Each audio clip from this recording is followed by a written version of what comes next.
Estoy con don Carlos Quevedo Chávez, quien es director del grupo de teatro de marionetas Xuto de Ciudad Juárez y que están participando en el Festival Internacional Chihuahua y ahora se encuentran aquí en Casas Grandes. Agradezco esta entrevista a don Carlos y que nos platique acerca del concepto de este grupo, de esta agrupación y de las marionetas, que es un arte que pocas veces se ve ya. Así es. No, muchas gracias a usted, don Fernando, por la oportunidad. Somos una compañía de teatro de títeres que se fundó en Ciudad Juárez hace exactamente 25 años. Precisamente ahorita este mes de noviembre estamos cumpliendo 25 años que se fundó la compañía.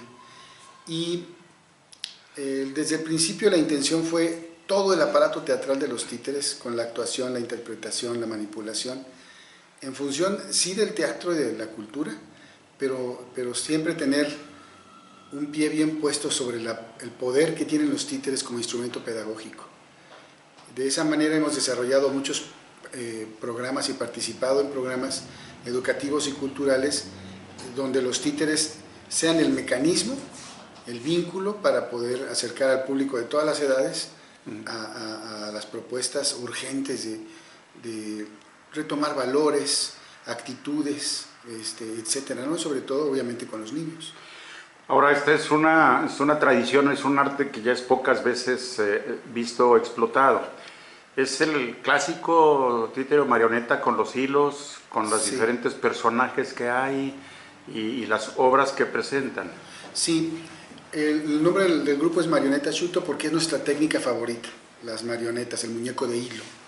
Los títeres se pueden llamar todas las técnicas, vamos a decir guante, bocón, los títeres de varilla, los antiquísimos títeres de sombra, por ejemplo.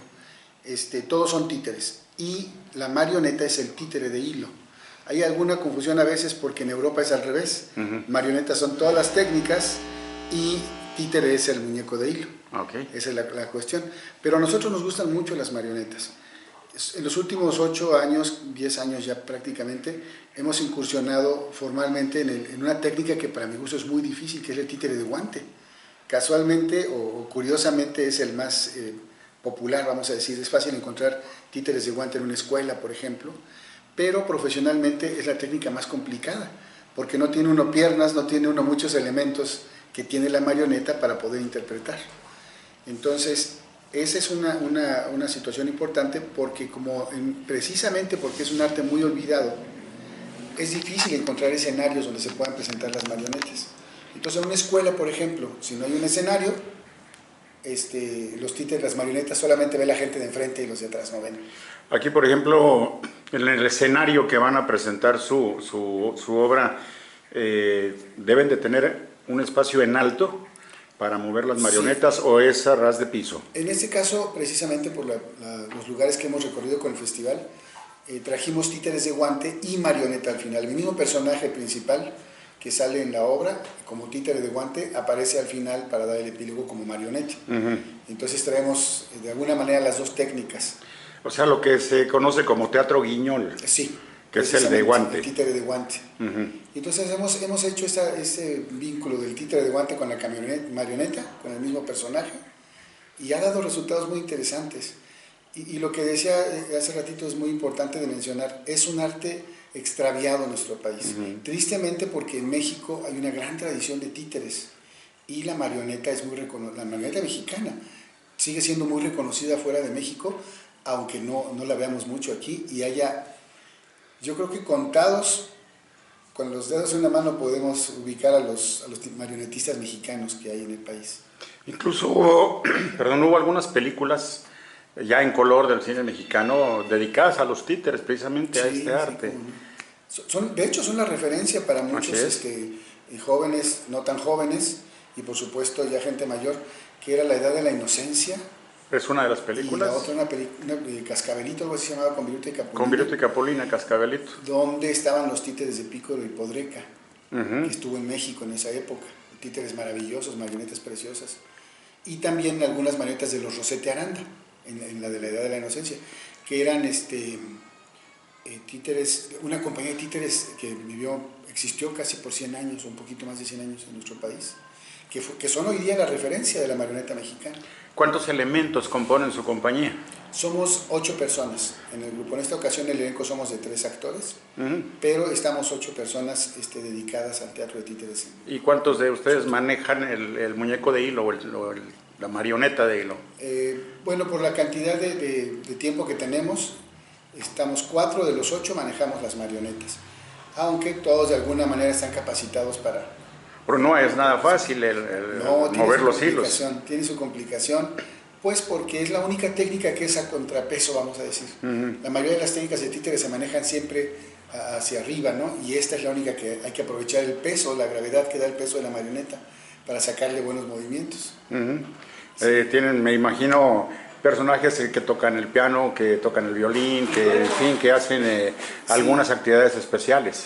¿Saben que a mí me atrapó mucho la marioneta desde el principio, por la construcción, y por mucho tiempo me quedé con la idea de que la marioneta era un títere que no servía del todo, vamos a decir, si se puede decir así, como para narrar historias, era más un muñeco para hacer una exposición de habilidad de manipulación y de construcción, como un personaje que toca el piano, por ejemplo, ¿no? Sí.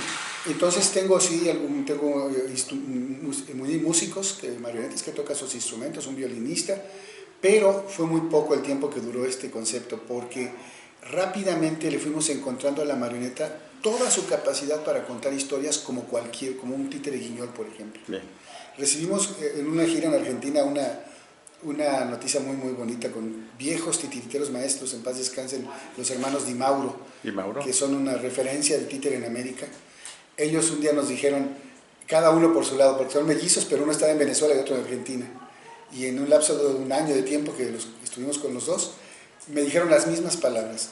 Me acabas de reivindicar con las marionetas, porque siempre creímos que no servía del todo para contar historias. Pero llevamos un espectáculo que era casi un monólogo, con una marioneta y otro personaje, y tiene uno al público 1 hora contando una historia con marionetas. ¿Algún comentario en especial, Carlos? Pues para mí es muy grato estar aquí en Casas Grandes. Es muy grato porque cuando empezó el grupo hace 25 años hicimos proyectos muy interesantes con el Museo de Paquimé. Estaba en aquel entonces el frente Mercedes Jiménez. Mercedes Jiménez del Arco, sí. Que habíamos conocido también antes en México. Coincidimos después acá allá en Papalote, ¿no? Está en México, en el Museo Papalote. También. Allá las conocimos y luego la encontramos acá en Casas Grandes. Y hicimos un programa muy bonito en la Exaduana, en Ciudad Juárez, y aquí, que después se amplió a otros museos de la ciudad, allá en Juárez, para que los títeres fueran ese vínculo, el niño descubra que es un museo. ¿Por qué no corres? ¿Por qué tocas o no tocas? ¿Qué tipos de museo hay? Fue una experiencia de 8 años muy grata y Casas Grandes se quedó en nuestro corazón. Muy bien, le agradezco mucho. Al contrario, un placer.